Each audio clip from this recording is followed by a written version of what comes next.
دلی کی کسی سڑک کا نام بدل دینے سے عالمگیر کا نام نہیں مٹے گا۔ عالمگیر کا نام تو دلوں کے اوپر لکھا ہوا ہے۔ اور سڑکوں کا نام کیا؟ ارے جب حشر کے میدان میں ہم اور تم اٹھیں گے تو خدا کی قسم ستاروں کا نام عالمگیر کے نام پر ہوگا۔ اور میں کہہ دوں یقین کے ساتھ کہ خدا کی قسم جنت کے دروازوں پر بھی عالمگیر کا نام لکھا ہوگا۔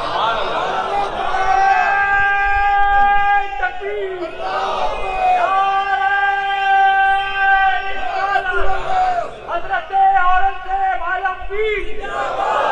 اورنگزیب عالمگیر، نعرہ تکبیر، دین اسلام، دین اسلام۔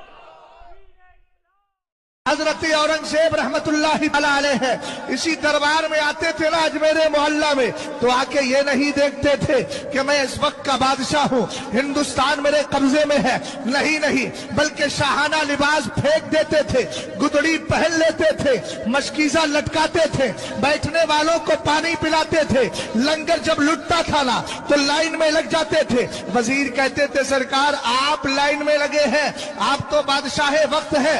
آپ کہتے نادان، میں کھانے کے لیے نہیں بلکہ خواجہ پاک کا انعام حاصل کرنے کے لیے کھڑا ہو گیا ہوں، اس لیے کہ مجھے پتا ہے قیامت کے دن جب جنت میں جانے کے لیے خواجہ پاک کے بھکاریوں کی لائن لگی ہوگی، مجھے یقین ہے خواجہ کہیں گے اورنگزیب جب دنیا میں تو نے لائن میں کھڑے ہو کر میرا لنگر و تبرک لیا تھا، آج میری شفاعت سے جنت کے دروازے کی طرف بڑھتا چلا جا۔ ہندوستان کی راجدھانی میں جب جامع مسجد سے شہنشاہ ہندوستان اورنگزیب جب نکلتے تھے، ملا احمد جیون کی چپل سیدھی کرتے تھے، دبلا پتلا نہیں اور لاغر عالم دین، اس کی چپل سیدھی کرتے جو ہندوستان کا باتاج بادشاہ تھا۔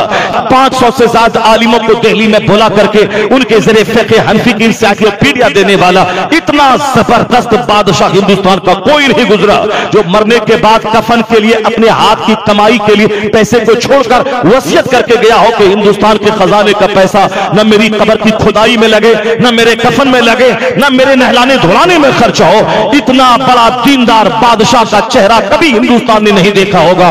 وہ جب جامع مسجد دہلی سے نکلتے تھے تو اپنے استاذ ملا احمد جیون کی چپل سیدھی کرتے تھے تو معلوم ہے سارا ہندوستان تمنا کرتا تھا کاش میرا بچہ بھی عالم ہوتا، جو عزت ملا احمد جیون کو ملی ہے وہ عزت میرے بچوں کو مل گئی ہوتی۔ آج اس وقت لوگ عالم بنانے کے ترستے تھے، تو دہلی میں جو ہزاروں مزارات ہیں ان مزارات کے اندر کتب ہے، ابدال ہے، علماء ہے، فقہا ہے، وہ ساری آرام کر رہے ہیں۔ چونکہ اس وقت میں کوئی فقیہ بنتا تھا تو بڑے بڑے بادشاہ ان کے پاؤں کو چومتے تھے، ان کے ہاتھ کو اپنے سر پہ لے کے ان سے آشیرواد، ان سے دعائیں لیتے تھے۔ آج گلی کوچے میں پھرنے والے مجھ جیسے مولوی کو کوئی سلام کرنا نہیں چاہتا، اس لیے وہ میرا امام احمد رضا کہتا ہے، فرماتے ہیں میرے سرکار اعلیٰ حضرت کی احمد رضا کا قلم اور امام احمد رضا کا قلم اور اورنگزیب عالمگیر کی تلوار اگر ایک وقت میں ہو جاتی تو ہندوستان سے وہابیت کا خاتمہ کر دیتی۔ وہ مجدد وقت اورنگزیب عالمگیر رحمت اللہ تعالی علیہ۔